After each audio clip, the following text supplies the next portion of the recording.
Hello, everyone. How are you today? Hope you're doing great. Hope you're outside enjoying this nice warm weather before the cold comes through. It's going to get pretty nasty out there, but just like Arkansas always does, it'll be cold one day, warm the next. Uh, Excuse the hat. Ava took mine, said I had to do the video with this hat, so I'll see how long I can stand it. It's pretty warm.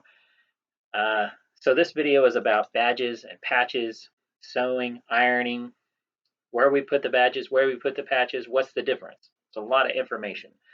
I'll make it as quick as I can. No guarantees. So first thing is, what is the difference between a badge and a patch? So a badge is something that's sanctioned, something that you've earned, something that we've gotten together as a troop. Maybe as an individual, you've gone out and earned a badge, and it's issued only by the Girl Scouts. You have to meet certain criteria to earn it. There's a lesson plan involved. Usually, when we go out, you hear me say a few things. Girls might not be that interested in it at first, but once we start getting our hands on it, they start to understand. And that's part of earning the badge is the lesson plan. So when you earn a badge, this is how they come. They come in a piece of plastic. They are level colored. Like this is a junior badge, it's blue, or excuse me, purple. Brownies, they're brown. Not all of them, as you notice, the brownies are triangles. The juniors are circles. They have different shapes. The daisies, they were little flowers. So they all change throughout each level. This happens to be a junior badge. This is a take action badge. This is something like if we go out in the community and we pick up trash. Our very first meeting this year, that's what we did. The juniors all earned a take action badge. So anyway, on the back of this, it's going to have some instructions on how to iron it on. That'll help you out a lot. And then at the bottom here, it tells you what the badge name is and basically what you did to earn it. But they will always, always come in these plastic bags. That is a badge. Those go on the front. They have certain spots that they're allocating area for. I don't have a junior vest, but I have a brownie vest. And as you can see on the front here, these are all earned badges. These are what the brownies have earned. Not all of us because they haven't all been brownies, but a year yet. So they all go on the front. Then, if I ever give you something that is loose, there's no plastic around it, it's just a loose patch. These are known as fun patches. We just refer to them as patches. Now, it makes things a little confusing, but there is a difference between a badge and a patch. This is a fun patch. Fun patches go on the back of your vest. If you're going out to Silver Dollar City or you're going to Whitewater or a museum or something, stop in the gift shop and say, hey, do you happen to have a fun patch? You can buy one of those and you can put them on the back. So like Ava and I, we went to the Oklahoma Aquarium during the summer and we bought one of these at the gift shop. We put it on here as part of our journey. These things, some of you will have some that others don't, obviously. We try to get everybody something at some point in time, but like Ava earned this one for, I think, product sales. These are from meeting the president of Girl Scouts 2 different times.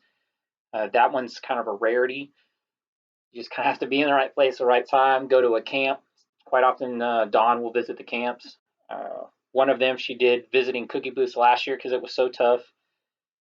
This one was when we went to the cardboard boat regatta. She was there. Anyway, when you put these on the back, you can put them any way you want to, upside down, sideways, diagonal. I've seen them put them on top of one another. You can do whatever you want. This is an expression of yourself. This is your canvas. Put it on there. This is your journey. It's about you. Everything on the front has a certain place it has to be. It has to be orderly and timely. I refer this to the mullet effect. Business up front, party in the back. That might be too old of a reference for some of you guys, but old hairstyle. Either way, pins, those you'll earn throughout the year, and as you get them, I'll tell you where to put them. All these things, numbers, all those you should have already gotten. One of them that we got this year does have a special place, but we didn't have it starting out. You can save this for next year if you want to.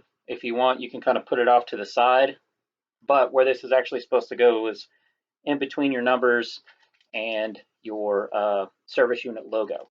So it'll go right between here. Obviously, we don't have space. We didn't have this. So if you want, you can kind of put it off to the side like this. It won't be a big deal. Okay.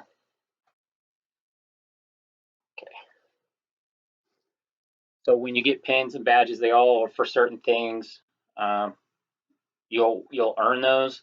When I give them to you, you'll know basically where to put them. I'll show you if you have questions. And most of them you earn at the end of the year. Basically, it's a year-long process, and at the end of the year, hey, congratulations, you finished your first year. Here's cookie sales. Everybody will earn one of those pins. They'll get that after cookie season. You always earn at least one pin every year. You'll earn multiple badges. Next year will be junior heavy on badge earning. When we started the year, we only had a few juniors, so we focused more on brownies, and I try to bridge those. Sometimes it's pretty difficult because the badges do have different criterias, so I have to find the ones that that kind of blend together. Another thing was during the pandemic, we didn't get together a lot, so the brownies didn't get to earn a lot of badges, and I'm trying to make sure that everybody, even juniors, get their summit pins. Again, next year will be real heavy on juniors. The brownies will have earned most everything they need. There will still be badges and patches earned next year, so don't panic. I have it basically planned out, but it's going to be heavily relying on what the girls to decide. All right. Now, moving on from that, we will talk about ironing and sewing. I was kind of baffled that the vast majority of our troop does not know how to sew. And a few of you didn't even have an iron. So that's, I don't know, that maybe I'm just old school, but that was basic information I learned in high school, survival training. Ironing was just something that we had to do if we were going to a prom or whatever. Go iron your shirts, stay pressed, gig line straight and true. So anyway, I'm going to do my best to help you out with what we can do for getting these badges and patches to stay on, how to put them on the best way we can, and the stuff are the tools that we need to do that. If you do not have an iron, they sell them fairly cheap at Walmart. They have different sizes, different functions. Some of them steam, some of them press. Everything's a little different, but cheap ones are like $9. Sewing, we're not going to get into too much. Individually, if you want to learn to sew, I'll teach you. It's not that difficult. I might give a quick tutorial, but I'm not going to get into it too crazy. It's going to be mostly focused on ironing our patches on. So at Walmart in the craft section, they actually have this small section for ironing and sewing, seams, making seams. There used to be a whole department at Walmart for this. Now it's just one like 8-foot section, 8-foot section or 4-foot section. 4-foot section. I can't talk today. Either way, so the craft section, you'll see a little cutting board for fabrics. The next aisle over is about midway, facing the front of the store. And you'll see all these different little packages. There's yellow ones, blue ones, red ones. I think there's white one. They all do different things. The one you want in the red package. You want the one in the red package, trial and error. This is the one you want. There's some sprays there, and it looks good, but it's a horrible mess, and it does not work great. It will work, not very well, and it makes a horrible, horrible mess. Highly advise you to get this. It is, I believe, a foot, or it's 1 yard, like a yard, and it comes in these big sheets. I've had mine now for, it was a huge sheet. I've had mine now for going on 5 years, and everything I've ever ironed on, I've cut out of this. Again, it used to be a yard long, so I still have plenty left after 5 years. It really is worth the money. So you get these sheets. I save my scraps, sometimes they come in handy. Then you lay it has a rough side and a smooth side.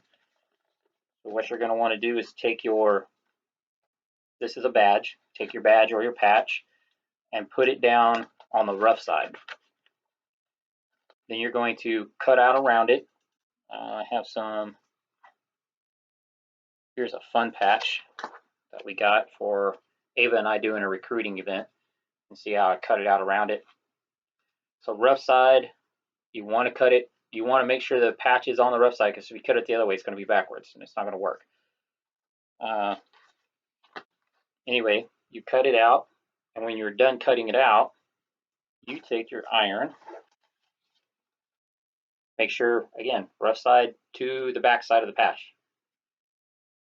And after you cut it out, I'm going to move this real quick.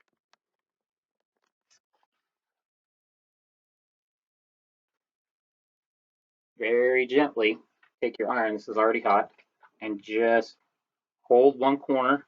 Get the camera down. Hold one corner so it doesn't slip on you, and then just gently do this number. This heats up the glue. It allows for the glue to stick to the back of the badge or patch. It's going to be hot, so don't burn your fingers. Once that happens, all the glue that was on this piece of paper, this heat bond, is now going to be stuck on this. You can cool it off a little bit if you want to. Again, it's hot, so don't burn your fingers. If you're not careful, if you let that slip, the glue will get all over your iron and you will have a mess to clean up before you can iron anything on, because it will transfer to your vest. Now I've pulled this off. There's no more sticky on this. It's all on the back of the badge now. I don't know if you can see kind of the right here along the edge. You can trim that off because that will melt onto your fabric. So I'll probably trim this off, or you can actually just fold it down if you want to, just like that.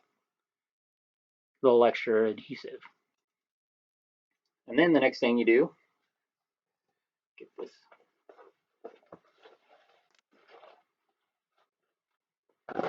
On your ironing, this is an ironing board, recommended, or at least an ironing pad. This has an ironing pad on it as well. It holds heat, helps transfer the heat, and it keeps you from burning the dickens out of yourself. Find where you want to put this. Again, these have specific locations, so you can ask me and we can talk about that a little bit more. But as far as when you get badges, there's no order in which you have to put it here. It just has to go on a certain location. Like all these have to be on the front. It doesn't matter in what order. There's no specific order because there's no specific order to earn them in. So you find where you want to stick it. I've run out of room over here, so I've moved over here, but I still have some down here. So now I know where I'm going to put it. I have it basically measured out. If you have multiple badges and patches, I would recommend laying out a pattern of, hey, this is where I'm going to put this one, this is where I'm going to put that one. Like I have this one to put on, so I know I'm going to probably put it here. That way you're not scrunching them too badly, and you're leaving yourself plenty of room. So now I know, initially I started way over here and I would have ended up patching down on top of myself. So now I'm glad I did that, so I know not to put it so far over. So there it is. Now I have a basic line out. You can iron these down at the same time. If you want to, you can do 2 or 3 depending on the size of your iron at the same time. Quite often I do that just because it's faster and it's easier for me. So that's probably what I'm going to do here, just so I make sure I keep the alignment. So I'm going to go ahead and do this patch real quick. Again, make sure you're holding the corner, keeping this straight. Your iron is hot. You don't want to hold it down or press too hard, just very gently, just enough to get it hot to transfer that glue. And you'll be able to see it'll start to look more transparent as it heats and bonds. If you just press down on it and start moving around, it will slide off there and it'll stick to the bottom of your iron and you'll have a mess. So now, this is bonded. Cool it off a little bit.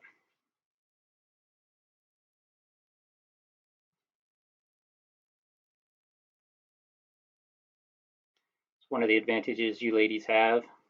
You have long fingernails.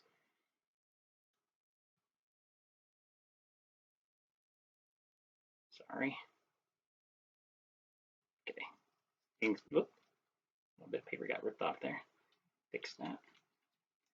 That backside is it's wax, so it comes off pretty easy. Okay, so now I have that one. I have this one and this one. So what I'm going to do before I get started, I'm going to take my iron. Some people spray it. This has a sprayer on it. If you want to spray your fabric, you can do that. It won't hurt anything. It won't affect the patches. Just don't saturate it. Just like a light spray. I'm not going to do that. And you just get it warm. You don't have to get it super hot. Just get it warm in the area that you're going to put your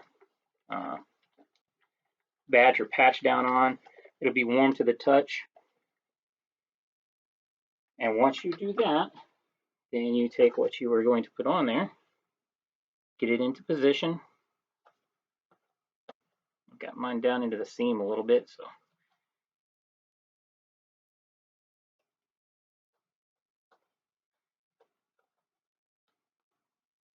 And you do run out of space from time to time. I don't think any of us will have that worry. The juniors will moving forward, so just kind of scrunch things up as much as you can, because we will be earning a lot of badges and patches again next year.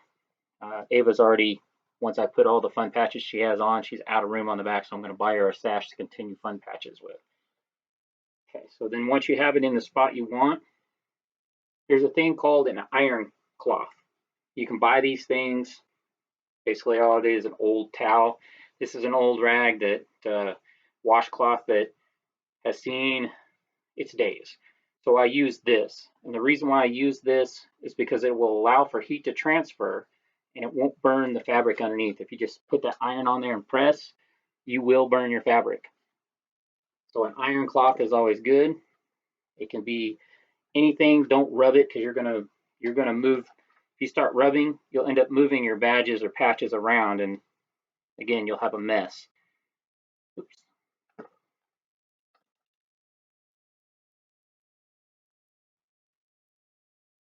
So, and you can, if you want to, do it without the cloth. Just don't do it for as long. I count to like 30 seconds, 40 seconds, something like that, and I do it at a quick speed.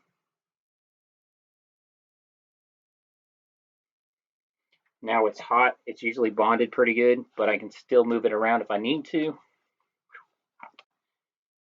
It will be hot. And then I put this down. I go through it, press down, put your weight into it a little bit.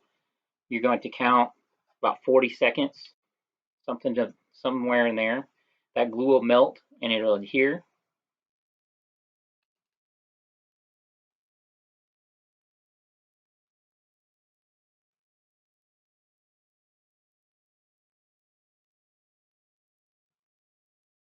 I did 30 seconds there. As you can see, it kind of burns the cloth a little bit, but it didn't burn the vest. So now those are on there. The next step you want to do is flip this over. And if you look on the back of Ava's vest, you can see where the glue is kind of bled through from the iron. I do that on purpose. That's also kind of some of the burning of the fabric if you leave your iron on there too long. But it's just worked for me. It will adhere the glue a lot better to the fabric, and I just kind of rub along the edges, along the corners, and I just heat it up. And you can set that there again. I do about 30-40 seconds on the back, and when it gets hot, if you touch your hand to it after you've pulled the iron off, it's going to burn your hand, so don't do that. But once you move the iron off, you can kind of go along the corners. Take my own advice, right? Kind of go around the corners, through the center, and you'll start to see the glue seep through. And that's just, to me, and maybe it's just me, but it bonds a lot better if I do it that way. You don't get the pilling around the corners. And then when you're done, they are stuck there. They're not going anywhere. So now you have badges and patches. This was our democracy this was our space adventure for the planetarium. All right, I have several more to put on, but another little fancy tip and trick: if you leave your iron laying like that, it will burn, but it will also, if you have an iron blanket or the thermal cloth, it will put heat into it, and you're basically heating both sides at the same time. Again, most of you, not most of you, but some of you didn't even own an iron, so I'm not going to expect you to have these certain things. But on the back, because these are stiff patches, when the girls move, they break loose. Doesn't matter how well you do it, they're going to break loose. Especially these real thin ones we get for product sales, they break loose. After a while, they will eventually pop off. So whenever I'm trimming everything and I'm cutting, I save this stuff. And if I have a corner that's poking up, I will take a piece of this stuff. We'll just use this. I'll take a piece of this and I'll put it under the corner. I'll trim it up as best I can so it's not sticking out. Like that one's going to eat up a... Yeah, I just kind of taken that and I've slid it underneath. I will heat the patch up. I will then slide this underneath, and then I'll try to trim it, obviously, because I don't want the glue to stick to the bottom of the iron, but stick it underneath there. Press down on it for a minute. Watch your fingers. It'll be hot if you lay your iron on it first. Lay it on there, and then this, you can see where this one is separating without it being hot. So it's just a thin line of glue, basically. If I can put that. It's just a thin line of glue that's on this wax paper. Anyway, so that's why I keep these, so I can tuck them under the corners, iron them back down, and go through the process. And you can see where I've ironed this one back down about 5 billion times. These are the worst ones, these little thin ones that we get from Council for our product sales and our personalized patches. Got another one to put on from Cookie Sales. Yay. Anyway, so that is ironing on badges and patches 101. Pretty easy once you get into it. It will get easier and easier as it goes. Again, if you have, I'll send out another picture. This is a pretty good representation of a brownies vest. This gap here is for something that we'll be doing, hopefully, if they lift these sanctions where we can start going into person. You'll have World Thinking Day, and there's one other one, I'm forgetting it right now, but World Thinking Day and something else, and they'll go right here. And there are round ones, that's round for everybody, but they'll go right here for the brownies. Juniors will be kind of the same, just kind of get an idea of what side of your vest you're on, where you want to go to. Some of you don't have as many pins as Ava. Again, Ava and Finley has been, and Olivia, we've been around for a while. Ava is the only original member left of the troop, so she has a lot more of these pins than most. Olivia, Finley, they both should have these. Only Ava has all of her stars. Finley's missing one star. Olivia's missing one star. These are year pins. For every year that you're in the troop, you'll get one of these. Everybody will get one at the end of the year when we do our end of year party. We only have 2 girls bridging this year. That's Ava and Brimley. So they will go from brownies to juniors. There's a whole ceremony involved, a certificate that gets handed out. They get their new vest. It's a pretty big what to do. So bridging is when you're going from one age group to the next age group or the next level. So Ava will be bridging, which is what these little rainbows represent, is their bridging. So she bridged from a daisy to a brownie. She got the bridging pin. If it's your first year as a brownie, you will not get one of these. You only get this if you bridge from brownie or from daisy to brownie. And those of you who are new to the troop, that's a brownie, you do not have this. Unfortunately, you won't get one of these until you bridge from brownie to junior.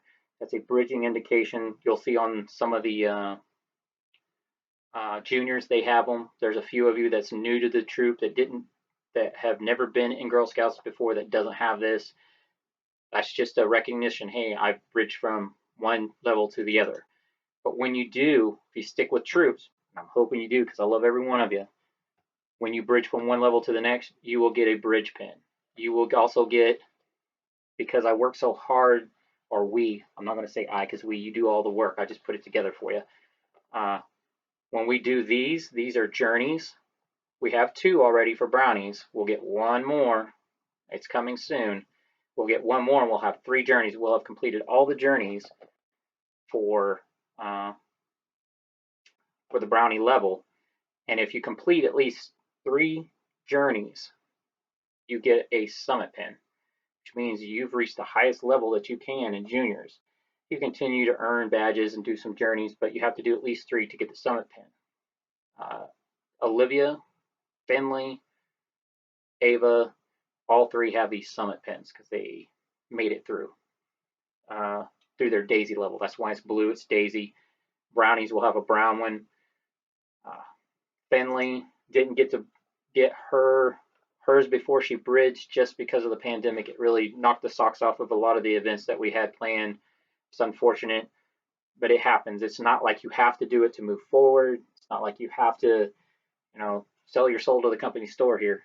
This is all about fun. That's the biggest part. Let's just have fun and do our thing, and everything will fall into place. But I will do everything I can. Juniors, you're going to be earning your brownie aid, which is where juniors help brownies achieve something. And they're doing that right now with cookie booths. So that's going to help them with their junior aid.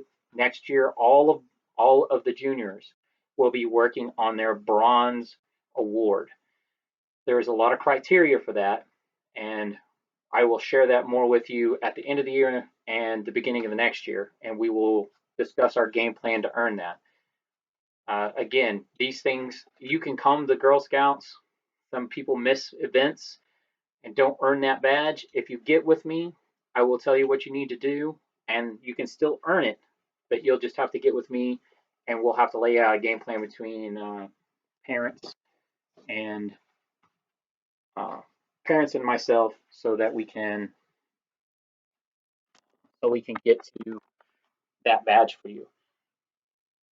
That being said, you can also go out if there's a badge that we haven't earned yet or focused on. You can get with me and say, hey, my girl's interested in this badge. What can we do to earn it? All right, not a problem. I'll pull that criteria. If our troop isn't already planning to do it, I will pull the criteria and say, this is what you need to do. Basically, you'll follow those instructions. You'll go out, you'll do that activity. You'll take a picture of your girl doing that activity in her vest. If she's not in her vest, it won't count. That is the one thing that, as a troop or as a Girl Scout, you really need to focus on ensuring that your girls have their vests and they're properly badged and patched. This is something that they do look for. Ava's earned a couple of awards for it in the past for just having everything in the right spot. There's been other girls in the troop as well. They give you a certificate and everything for you, but they usually do that right before cookie booth season, so they make sure that you have everything in the right spot. If the president comes around, she'll look at your vest. Again, these big ones, these big squares with presidential pins or patches, sorry. And again, when she saw her, she's like, oh, all your stuff's in the right spot. You're doing good. You understand the philosophy of Girl Scouts. And she'll give you one of those things. Another thing that I'm going to do, I'm going to send out a text or something for you, probably a video, so that your girls understand the Circle Out song. We haven't been doing a lot of that, mostly because of COVID guidelines. Those things are starting to lift. They're slowly but surely fading away. Girl Scouts is still under the mandates, but those are important things to know. On my honor, I will get that to you so that all the girls know this. So when we're in a meeting or we're in a larger group like World Thinking Day, everybody together does this. You go to camp, everybody does it at the beginning of every day and at the end of every day. So I will send out another video right after this, letting you know how to recite the Girl Scout Promise and the Circle Out song. With that being said, I'm all done. Probably made it to the end with a hat, but that's it. If you have any questions at all, text me, email me, call me. It doesn't matter. I'm always here for you. All right. I'll see you guys later.